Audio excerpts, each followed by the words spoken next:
What is up, ladies and gentlemen? Doc Frame back again with bringing you some more game reviews. Today we'll be reviewing Aurora. I'm joined today by Odin and DNA. Let's get into it. Noemagames, and we're going to be reviewing Aurora. This was the Lost Medallion Aurora hide and seek demo. It is a point and click story game, which I'm going to turn this off. We'll listen to this a little bit. Then they grew distant. One grew happy, the other bitter and cold. Under the guidance of the warm king, the voices danced in the sky, their song echoing in the heavens. But then came the vultures, and the dancing ended. The songs stopped. The voices sent their brightest and warmest colors down below the earth to hide until the war was over.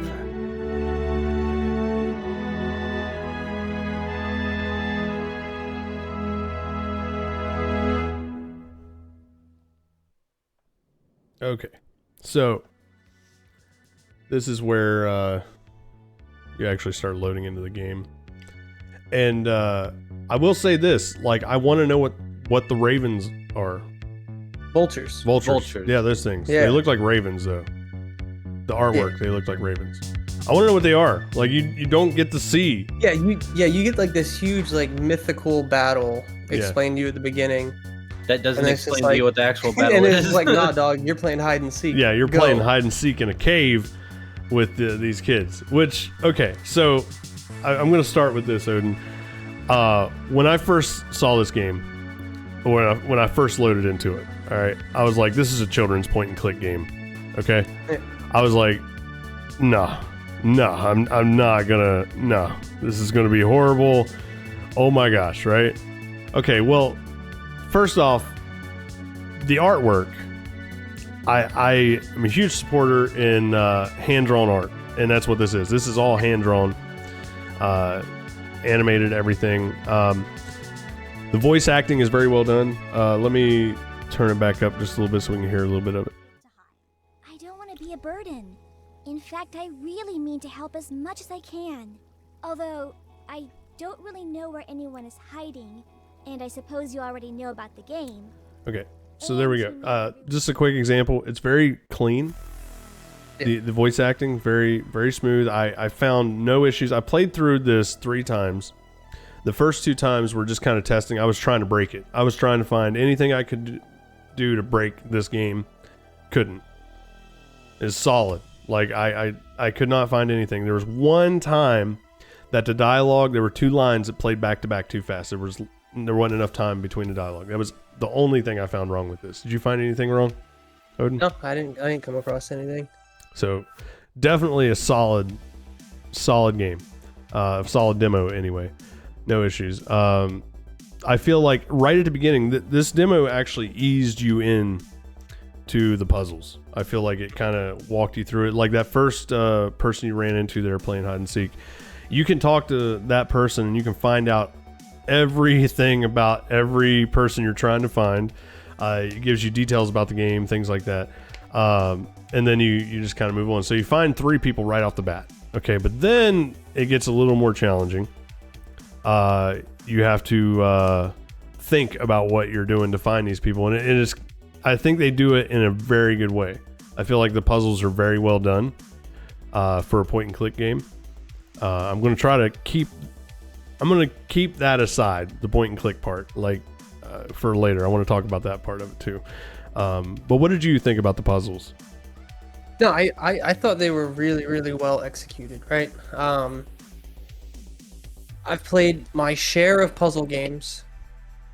With the point and click stuff, I've played, what was it? Monkey Island, way back in the day. Oh wow, yeah, that is way back in the day, bro. In the day, right? Yeah. So these like adventure games, they're interesting. They really are, because it takes. You can go into depth really, really, really, really far with these puzzle games or these point and click games. making one of these games, which used to be like this old 90s early gaming type of game, right? And bringing them back, these adventure games. And it's insane to see all the work that goes into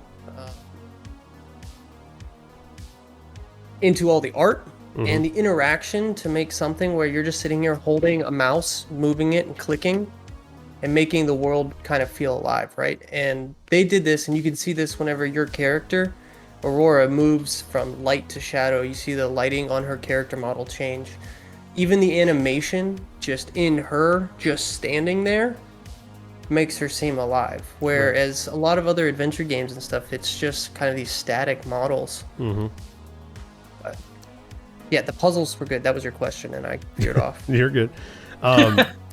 This particular puzzle right here, like you think you find the twins and you don't, and then they have a recording playing in this pipe, and then the way you have to find that recording, I just feel like the puzzles were well done, right? Yeah. Like they weren't too challenging, which you guys, it's no secret I don't do well with puzzles, so if I was able to do it, anyone could do it.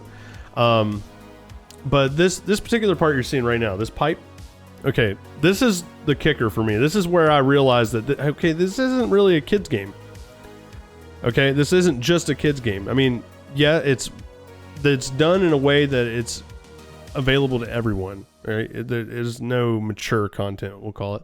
You know, I would love to see a game like this with mature content, like, you know, death and destruction, blood and mayhem, because that is my style. But this part right here, okay, so you're supposed to put this pipe in that slot up there where there's no handle, right? And it gives you a prompt that tells you, Aurora says that it's too wide to fit in the slot, okay? So as an adult, which a lot of adults probably don't know this, if you freeze metal, it will shrink. Metal does shrink. So when I put the pipe over there, I was just blown away that they put that kind of detail in this game. And they did it so subtle. I was actually really impressed with that, and that's what kind of shown me that it wasn't just a child's game. You know, like it almost feels like this is something an adult could play with their child, even. You know what I mean? Oh, yeah. Which is really cool. This is a type of game that could easily be ported into schools. I feel like if it's done right, like because I know my daughter, for instance, she's still in elementary school, and they play games on her tablet and on the lab computers and stuff like that. Teaches them stuff. It could definitely be taken to that point. I don't feel like it is right now, but it could be. I do know that they plan to expand on this universe.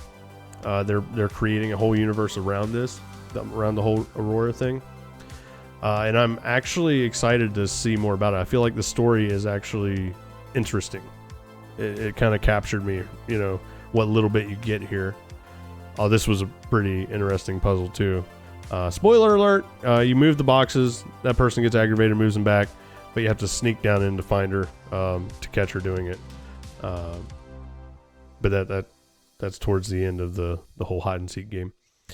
But as far as level design, like I don't really know if you could really rate this too much on level design, being a point and click game, but I will say with the levels, the movement through it was very well done. Like you said earlier, the animations of Aurora and the way she can interact with the environment was very well done.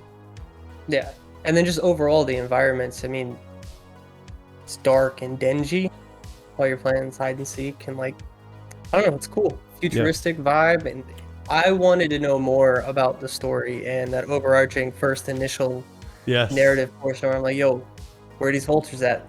yeah, where's this at? You know, where I wanted to see more of the robots. You know, like the whole story behind this is the children are in this cave system and they're being raised by robots.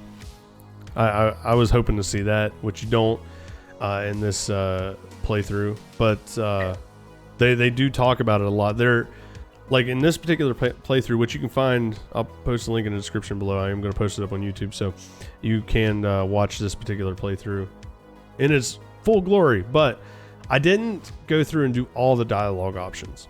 There are so many dialogue options in just this short demo. You learn a lot of the story just by clicking on random things.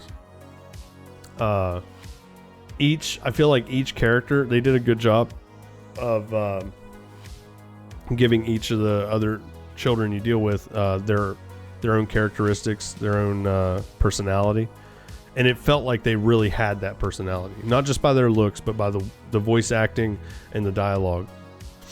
Yeah. Double Fine Productions. That's what it was. That was the studio I was thinking of. Right. So I mean, there's really, honestly, there's nothing bad I can say about this game. Yeah. Other than me personally, it's not my style of game to play. The point and click style, like it's just not for me. Yeah. But I would love. I would actually probably play this just to see more of the story. Yeah. You know what I'm saying? Like it looked like a very interesting story. Let me turn the volume back up so you can hear the different sounds too. That was another thing. The environmental sounds, the atmospherics.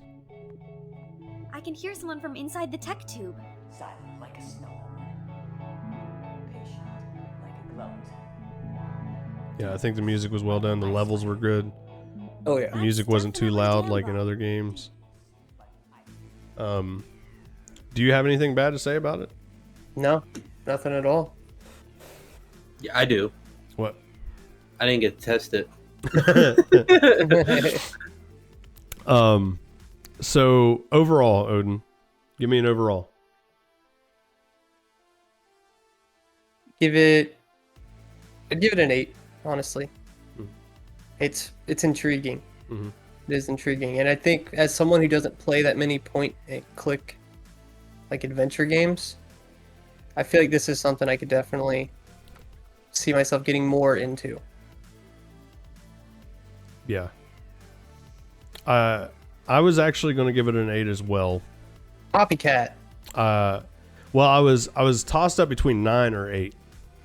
And I'll say why.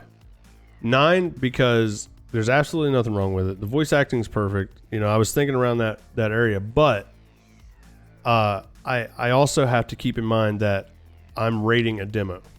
This isn't full release. Yep. Okay. It's very, very short for what it is. I think this playthrough was only like 20 minutes. Now, people can get more playtime out of the demo. You can get up to like 40 some minutes, maybe 50 some minutes just by playing around with all the dialogue options, or if you're having trouble figuring out the puzzles, things like that. But I think it was very well done for a demo. This particular type of scene, I would love to hear some more voice acting, especially like the woman narrating the intro scene. Like this would be a perfect scene for her to like read that off, or maybe some like older man narrative, you know, like the deep raspy voice, just, you know, reading it softly, things like that. So that's why I bring it back down to an 8, is I feel like there are certain things that they could just take to this to improve it more. And I think they will. I mean, this is just a demo. It's very early stages of development. So I feel like there is going to be a lot more added to this. And it shows a lot of promise with the puzzles and in the story. Like you said, it's very intriguing. Like, I want to know more about this story in this universe, really. Absolutely. So I am going to give it an 8. So we both give it an 8 on this one, which is our highest score we've ever given a game during a review. Yep. And it's honestly because I can't find anything wrong with it. All right, so once again, you'll be able to find everything in the description below. All the information I have about this game, you'll find down there, and we'll see you next time. Hey, if you guys enjoyed this, hit that like button. Subscribe and ring the notification bell so you get notified. You guys know the drill. Do the thing. Plus, we've got playlists up here. We got gameplay footage over there. Enjoy. See you next time.